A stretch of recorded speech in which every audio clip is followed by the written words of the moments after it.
we go. Taking action. We say, we say, we say. But now we have to do. So taking action to lower your risk. We're going to eat a healthy diet. Low in saturated fat, trans fat. Now all of that mumbo jumbo means what? Do the right thing. We can read, we know what these labels say, we all, we know what our weaknesses are when it comes to food. We know what we cook, we know whose house to go over for what we want to eat, and we know even the right things to order, but we don't. So what we want to do then, it says low, it doesn't say cut out. And that's the key. You don't have to give up living in order to die healthy. So what you want to do is slow down. Cut out some of these things. And you'd be surprised that some of the stuff tastes better without all the stuff on it. Keep your weight under control. That goes back to, you may not lose any weight, but then don't gain any weight. If your output and your input is just about equal, then you know you're not going to lose any weight. But if you increase your activity 15 minutes, like if you are good for walking 30, then you can increase it to 45, and then you'll find that you might trail off a pound or two. It's a gradual. You didn't get this way overnight. You're not going to lose it overnight. That's right. Keep it real. Yeah. So you do what you can to keep your weight under control. Be physically active at least 30 minutes a day on most or all days of the week. And those are those little things that we can do to add to our physical activity. Sleep in instead of vacuuming, or vacuum the whole house and move furniture around. There's like just common sense things we can do instead of having somebody else do for us. Stand and wash the dishes.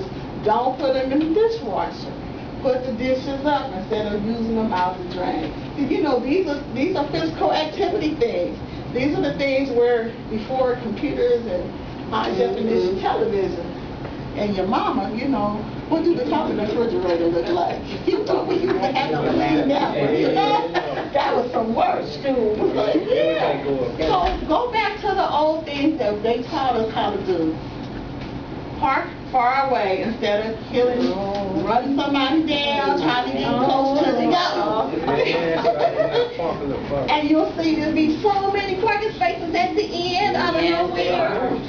And you can be less stressed. Because guess what? Stress adds to your blood pressure. It makes your heart beat fast.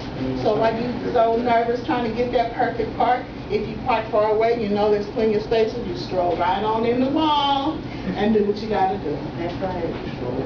And there you go. Completely unbothered.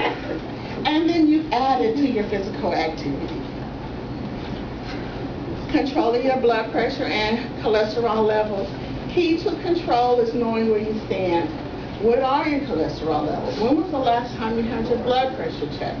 So if you don't know, I think it's like Dr. Oz or someone says, know your numbers. If you don't know those numbers, then you're on the losing end. Because you got to know what those numbers are so you can know what to do, where to fight. Where does your battle start? Manage your blood sugar if you have diabetes. If you don't have diabetes, you will have diabetes if you don't do any of these things. Because it seems like it's an epidemic in our population, in America, period, that because our food is so big, it's so full of calories, and we're doing so much less, the chances of you having type 2 diabetes is really, really high. And some people, even if you don't have diabetes in your family, if you don't know if you're in a high risk group, you should still, on a monthly basis or when you have your physical, have your doctor check.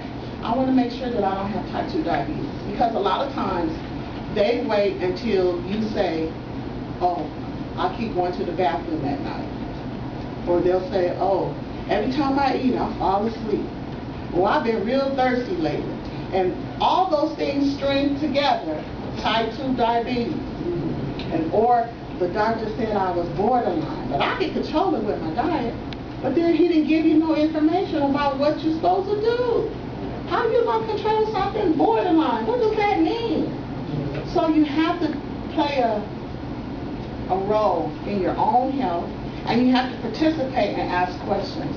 Don't be satisfied with we'll watch it, because when they're watching it, you're declining. What if you go back and we was watching it and now you got to go on medicine? Well, who was watching? Watching is not good. You have to do something. So you have to manage your blood sugar, manage the portions that you take in, and manage your activity. It's all strung together.